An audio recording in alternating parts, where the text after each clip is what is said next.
성공하는 사람들을 보세요. 과거 속에서 절대 살아가지 않아요. 미래를 보고 살아가요. 앞을 보고 살아가요. 그런데 대부분의 사람들을 보면 과거를 중심으로 살아가요.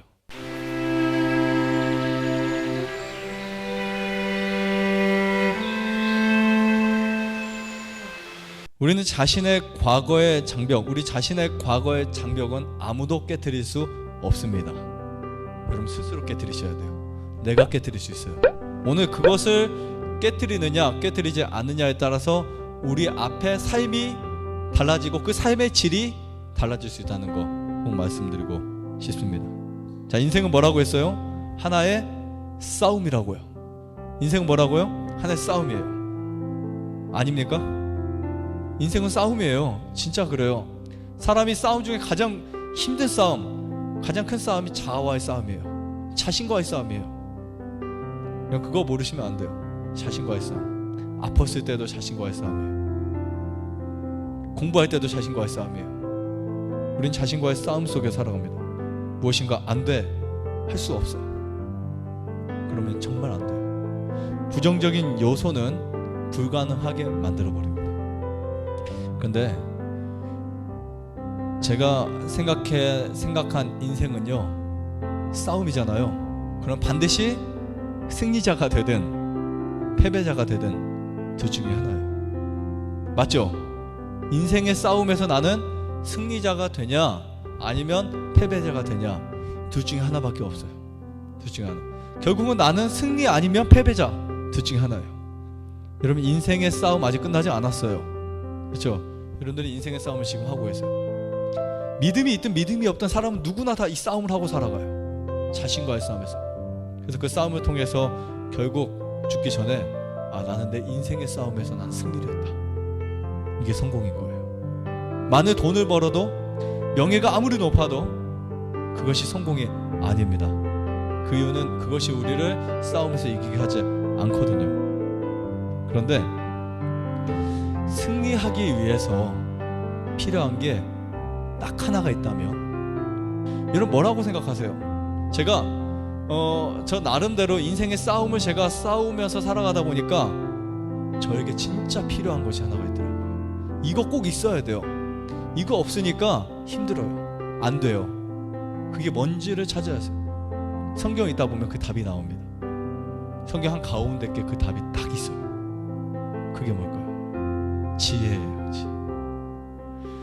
정말 저는 너무 감사했어요. 잠언서에 있는 가운데 지혜가 제일이니, 그렇죠? 은을 얻는 것보다 지혜를 얻는 것이 좋다. 금, 은, 명예, 지식, 그 수많은 것보다 지혜가 좋다고요. 왜냐하면 그 지혜가 있어야만 여러분들을 승리자로 만들어주기 때문에 그렇습니다. 근데 이 마음에서 패배한 사람은요, 가만히 보면 현실에서도 패배해요. 마음에서 자기와의 싸움에서 지는 사람들은 현실 속에서도 지는 삶을 살아가요. 마음에서 싸움에서 승리한 사람들은 이겨낼 수 있어요. 힘이 생깁니다. 오늘 그 방법을 같이 배웠으면 합니다. 저는 사실 굉장히, 제가 사실 어렸을 때부터 말이 없고 표정도 별로 없는 사람이었어요. 표정도 없고 뭐 굉장히 무뚝뚝해서 어른들이 이제 저에게 말 걸기 힘들 정도로 19살 때 막 그때까지 말이 없었는데, 정말 제 인생을 보면 극과 극이 된 사람이에요. 저는요, 아마 상상을 못 하실 거예요. 과묵하고, 심지어 별명이 선비라는 소리도 듣고, 네, 그냥 말이 거의 없으니까. 지금 말 너무 많이 하죠. 네, 정말 말이 없었어요. 근데 제 마음속에 어느 순간부터 저만의 그 자신감이 생기더라고요. 자신감. 왜 그게 생기기 시작했냐면, 치유센터를 하면서 사실 많은 사람들이 갖고 있는 것 같지 않은 것이 참 많이 있어요. 학력이라든지 아니면 그 교육 제도를 통해서 배운 지식이라든지 사람들이 갖고 있는 스펙이라든지 없는 것이 참 많거든요. 근데 제가 그 상황에서 가끔 스쳐 지나가는 것들이 있어요. 네, 똑같은 일을 하더라도 제가 방태환 원장이 아니라 방태환 박사라면, 방태환 교수라면, 그렇죠? 훨씬 더 인정받을 수 있고, 그런 것들이 있어요, 없어요? 사실은요, 그런 것들이 있어요. 근데 마음속에 그런 생각을 하게 됩니다. 너는 그런 타이틀이 있으면 여기 있지도 않아. 이거 하지도 않아. 이런 생각이 막 그냥 딱 때려버려요. 그래서 전혀 그런 것들에서 이제 뭐가 없냐면 막 쫄거나 그런 게 없어요. 왜냐하면 그냥 내 있는 모습 그대로 살아가는 거니까. 이게 내 전부니까. 이게 바로 나니까. 많은 사람들은 자신 없이 살아가요. 자기가 없이 살아가는 거예요. 내가 누군지, 내 주체가 뭔지도 모르고 그냥 살아가는 삶을 그대로 물 흐르듯이 박사니까, 교수니까, 아니 나는 그냥 그 사람이니까, 나 그런 존재니까 그렇게 살아가는 거죠. 살다 보면 자신이라고 하는 그 존재에 대해서 의미를 못 느끼고 자기가 어떤 사람인지를 모르고 그냥 살아가는 사람들이 이 세상에 엄청 많이 있다는 것을 깨닫게 되었어요. 근데 저는 그 속에서 내 마음 속에 나에게 확실한 목표가 있고 내 존재 의식이 살아있다면 어디 있어도 무엇을 해도 어떤 상황 속에 있어도 나는 행복하게 살 수 있다. 감사하게 살 수 있다. 적어도 나는 다른 사람들에게 유익을 끼치며 살 수 있다라는 것이 제 어렸을 때부터 그런 생각이 이제 있었어요.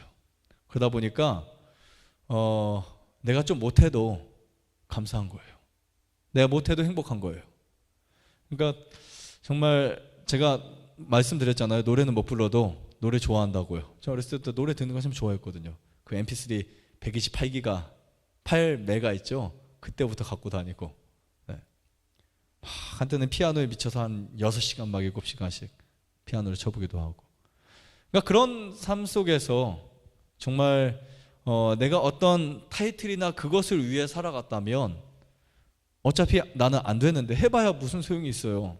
그렇죠. 피아노를 치든 바이올린을 해도 어차피 최고가 안 되는데, 어차피 최고가 되려면 그거 하나만 해서 가도 최고가 안 되는데, 그러니까 사람들이 행복을 못 찾는 거예요. 그렇죠. 적어도 우리는 내가 그것을 누군가보다 최고가 안 되더라도 내가 지금 하고 있는 것에 대해서 그것을 누리고 감사하게 생각하고 거기에서 그것을 내가 기쁘게 살아간다면 그게 진짜 행복이거든요. 내가 내 자신이 인정해주는 삶을 살아가면 괜찮다라는 생각을 하게 되었습니다. 자신의 장벽을 허무는 순간 새로운 삶을 살아갈 수 있게 된다라고 말씀드릴 수 있습니다. 여러분, 애굽에서, 남쪽에는 애굽에서 이스라엘 사람들이 어디로 가죠? 가나안 땅에 가죠. 홍해를 건너서 또 요단강을 건너서 가나안 땅으로 들어갑니다. 그렇죠? 이 거리가 얼마나 되는 줄 아세요? 며칠이면 들어갈 줄 아세요? 며칠이면 갈 수 있을까요? 3일? 아니에요. 3일까지는. 혼자 달려가면 그러겠죠. 그 사람들이 같이, 적어도 그 사람들이 이렇게 열심히 걸어서 가면 며칠이면 갈 수 있을까요? 며칠이면 갈 수 있을까요? 며칠? 10일이면 갈 수 있어요. 10일, 11일. 그 정도면 들어갈 수 있다고요. 10일이면. 그런데 이스라엘 사람들이 몇 년 동안 돌았냐면 40년을 돌았어요. 40년. 처음에 2년 만에 도착을 했는데, 2년 만에 딱 도착을 해서 눈앞에 보이는 땅이 있는데 들어가면 되는데, 하나님 우리 지금 못 가겠습니다 해가지고, 하나님 그럼 너희는 38년 더 돌아라 해가지고 38년 또 돌아왔어요. 얼마나 지겨웠을까. 그렇죠. 그런데 이 40년의 그 걸린 시간을 제가 가만히 생각해 보니까 그들이 같은 곳을, 다시 말해 그 비슷한 곳을 계속 맴도는 거예요. 계속해서. 이것을 생각하면서 제가 뭐를 느꼈냐면요, 내 인생을 느꼈어요. 내 인생을, 내 신앙을 생각하게 됐어요. 내가 옛날에 믿었을 때나, 사실 제가 16살 때 믿음이 더 좋았어요. 제가 20살 때 믿음이 더 좋았어요. 제가 25살 때 믿음이 더 좋았거든요. 그때는 뭐 정말 그거밖에 몰랐어요. 죽기 아니면 그거 하나님밖에 몰랐는데, 시간이 지나면서 내 머릿속에 들어오는 것들이 굉장히 많아지는 거예요. 가정도 생기고, 짊어져야 할 짐들도 생기고, 그리고 앞으로 해야만 하는 것들이 더 많아지죠. 그 단순함에서. 그러다 보니까 믿음이라는 것은 단순함에서 훨씬 더 강하거든요. 믿음이라는 것은. 제가 이 생각을 하면서 뭐를 느꼈냐면, 나도 똑같구나. 내가 같은 곳은 아닐지라도 적어도 나는 비슷한 곳을 계속 맴돌고 있었구나. 그래서 뭐가 없는 거예요? 발전이 없는 거예요. 나의 신앙이, 나의 믿음이. 지금 저는 이런 생각을 해요. 내 믿음이 제가 지금 한 20년 넘게 믿었어요. 앞으로 30년을 더 믿어도 이 믿음이 더 커진다고 생각하지 않습니다. 그 이유가 뭔지 아세요? 과거가 그래왔기 때문에. 과거의 그 믿음이 지금 몇십 년이 지나도 거기서 거긴 거예요. 사실은요. 똑같이 불신이 있고 똑같이 낙심이 있고 똑같이 자기와의 싸움 속에서 아직도 승리하지 못하는 것이 있고 똑같은 그곳에서 아직도 넘어지는 것이 있고 알고 보니까 똑같은 곳에서 계속 맴돌고 있는 거예요. 그 40년의 시간은 이스라엘 사람들에게만 있는 게 아니었더라고요. 나에게도 있는 것이었어요. 우리 인생에도 그 40년 시간은 지금도 맴돌고 있어요. 그러다가 어디 못 가요? 가나안 땅을 밟지도 못하고 그 광야에서 그대로 죽는 거예요. 이해하시겠죠? 그래서 저는 이 성경을 보면서 우리 인생을 좀 더 생각해 보게 돼요. 나의 인생을. 나도 만일 오늘 지금 이 순간 하나님이 나에게 말씀하시고 약속하신 새로운 피조물로 바뀌지 않으면, 오늘 내가 거듭나지 않으면, 다시 태어나지 않으면 똑같은 현실 속에서 그 사람들이랑 다를 것이 없이 살아가게 되는구나 라는 생각을 하게 되었어요. 맞죠? 그래서 오늘 지금 같은 곳을 돌지 않기 위해서 이미 하나님은 그곳을 준비해 놓으셨더라고요. 이스라엘 백성들이 나오기 전부터 과거 애굽 생활을 하기 그 전부터 그 땅을 준비해 놓으셨어요. 그 땅을 다 준비해 놓고 이스라엘 사람들에게 내가 너에게 줄 땅은 이라고 말씀하시면서 그들을 이끌어 내시는데, 그들은 아직도 어디에 갇혀 있냐면 과거의 자기들의 노예의 본성에, 노예의 그 관습에, 노예의 근성에 거기에 매여 있는 거예요. 압박감이라든지 뭔가 어떤 문제가 터지면 어떻게 하지? 그게 막 마음속에 계속 일어나는 거예요. 생각해 보세요. 수백 년을 그 아버지, 그 할아버지 때부터 노예 생활을 해왔는데 마음속에 그것이 있지 않은 것은 말도 안 되죠. 뭔가 툭 문제가 생기면 큰일 났다, 경직이 되고, 얼마나 그랬을까요?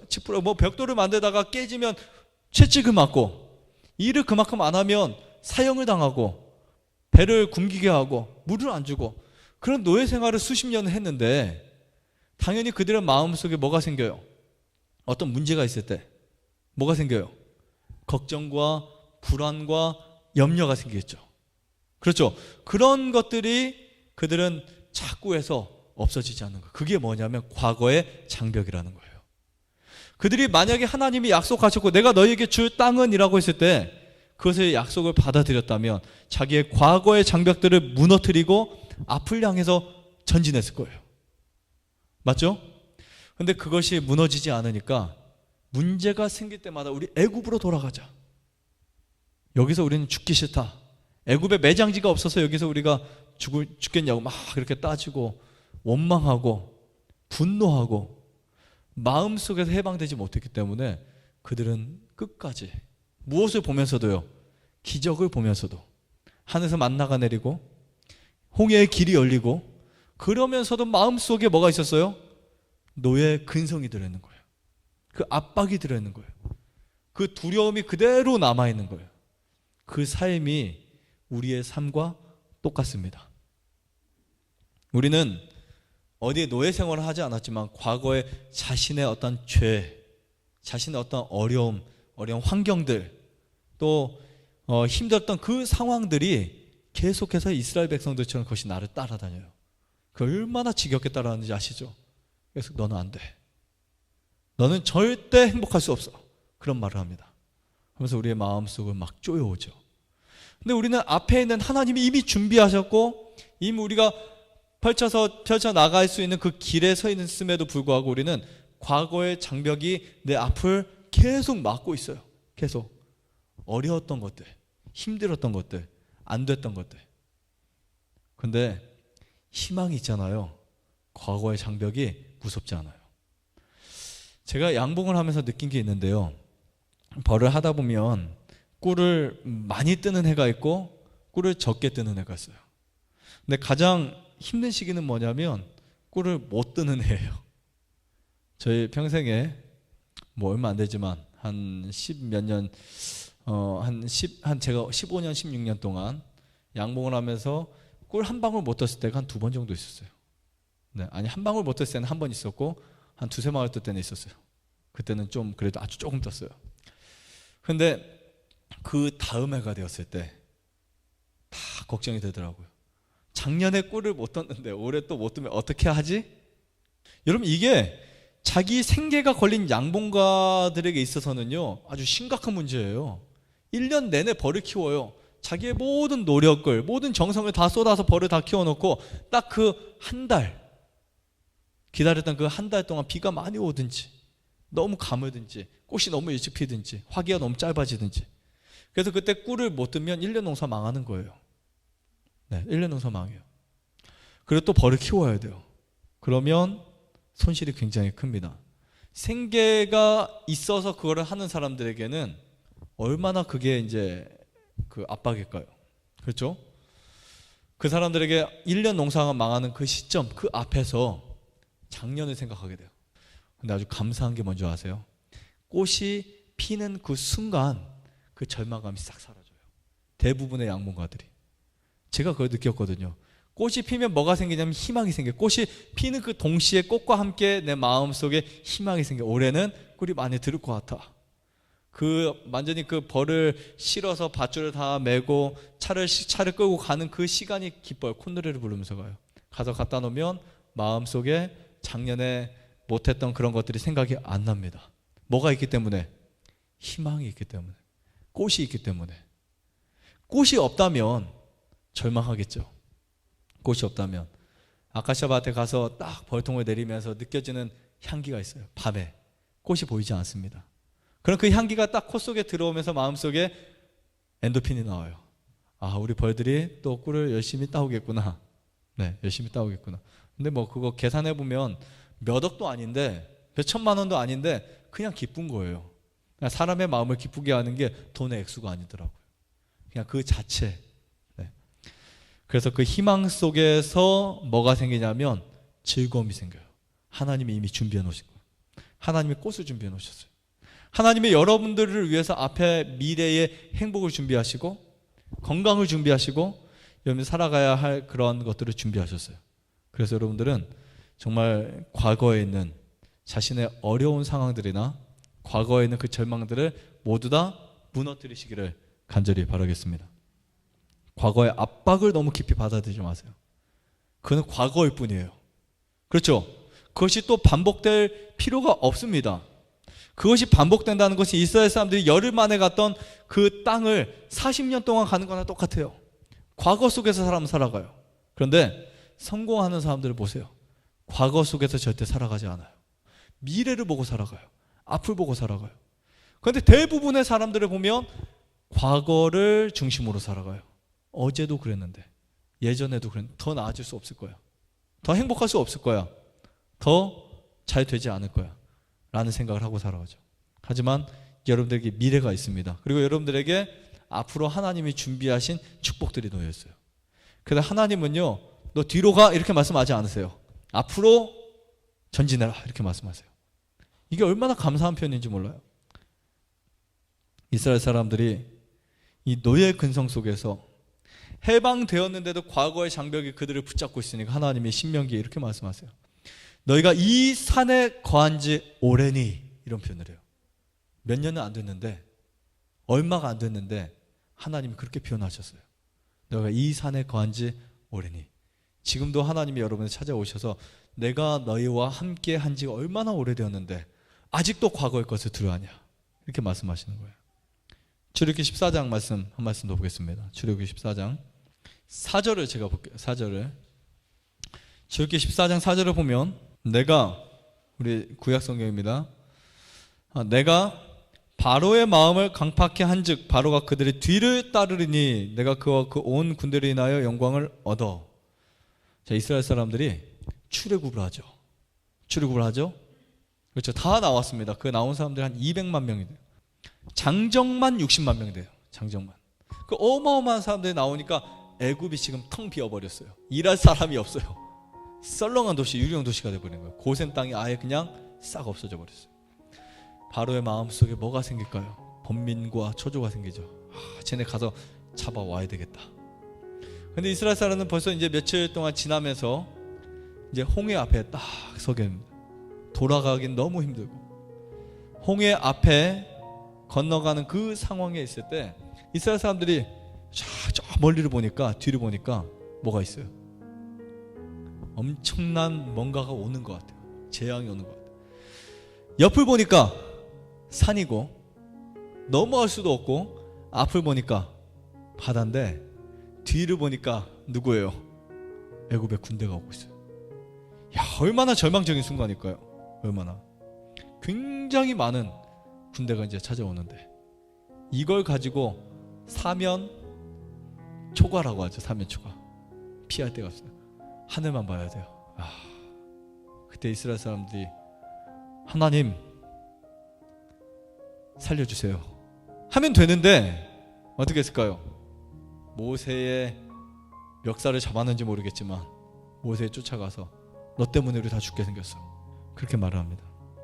자, 모세는요 대단한 사람이에요. 모세가 견딜 수 있었던 이유가 뭔지 아세요? 그 수많은 불평 가운데, 이 정말 엄청난 이 백성들의 불평 가운데 모세가 견딜 수 있는 것은 앞을 바라보았기 때문이었어요. 모세는 앞을 보는 사람이었어요. 모세가 백성에게 이르되 너희는 뭐라고 써 있어요? 두려워 말고 가만히 서서 여호와께서 오늘날 너희를 위하여 행하시는 구원을 보라. 너희가 오늘 본 애굽 사람을 또 다시 영원히 보지 못하리라. 하나님이 그리고 물을 갈라지게 하시고 앞으로 전진해라, 이렇게 말씀하십니다. 우리 인생이에요. 여러분들의 인생입니다. 과거의 상처에 연연하지 마세요. 그러면 하나님의 복을 경험하지 못합니다. 넘어진다 하더라도 거기에 두려워하지 마세요. 넘어진다 하더라도 내가 이 길을 가다 넘어지면 어떻게 하지? 문제가 생기면 어떻게 하지? 그래도 걱정하지 마시고 앞으로 밀고 나가세요. 그 삶이 우리를 멋지게 만들어 놓습니다. 하나님은, 잘 기억하세요, 하나님은 저와 여러분들이 가장 멋있게 살기를 원하세요. 최고의 삶을 살기를 원하십니다. 오늘부터 여러분들 마음속에 내가 모든 것을 할 수 있다, 나는 할 수 있다, 이렇게 마음 먹으세요. 누구 안에서요? 하나님의 능력 안에서, 능력 주시는 하나님 안에서 이렇게 생각하시고 삶을 바꿔보세요. 그러면 어제와 다른 나를 발견하게 될 것입니다. 그리고 오늘과 다른 내일을 맞이하게 될 거예요.